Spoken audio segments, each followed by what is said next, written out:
രാവണൻ്റെ യാത്രയുടെ കഥകൾ തുടരുകയാണേ. ഇത് കുട്ടിപ്പുരാണം, പുരാണത്തിലെ കുട്ടി കുട്ടി കഥകൾ പറയുന്ന കുട്ടിപ്പുരാണം. കേട്ടുനോക്കൂ.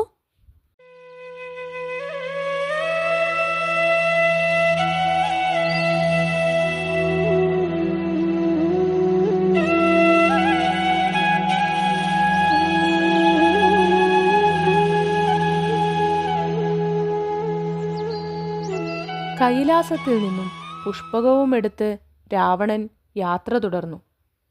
ഹിമാലയത്തിൽ താമസിക്കുന്ന സമയത്ത് അവിടെ ഒരാശ്രമത്തിൽ അതിസുന്ദരിയായൊരു പെൺകുട്ടിയെ രാവണൻ കണ്ടു. രാവണന് അവളെ വല്ലാതെ ഇഷ്ടമായി.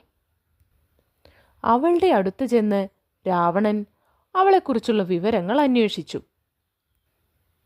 ബൃഹസ്പതിയുടെ മകനായ കുശധ്വജൻ എന്ന മുനിയുടെ മകൾ വേദവതിയാണ് താനെന്ന് അവൾ പറഞ്ഞു. തന്നെ സാക്ഷാൽ ശ്രീ നാരായണന് കല്യാണം കഴിച്ചു കൊടുക്കണമെന്നായിരുന്നു അച്ഛൻ്റെ ആഗ്രഹം. തന്നെ കൊടുക്കാത്തതിൻ്റെ പേരിൽ ഒരു രാക്ഷസൻ അച്ഛനെ കൊന്നുകളഞ്ഞു.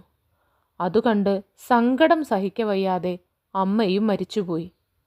അച്ഛൻ്റെ ആഗ്രഹം നിറവേറ്റാനായി താനിപ്പോൾ ശ്രീ നാരായണനെ തപസ്സു ചെയ്ത് ഇവിടെ കഴിയുകയാണ്. അതുകേട്ട് രാവണൻ പറഞ്ഞു, നോക്ക്, എൻ്റെ ഈ 20 കൈകളിൽ ഒന്നിൻ്റെ ബലം പോലുമില്ല വിഷ്ണുവിന്.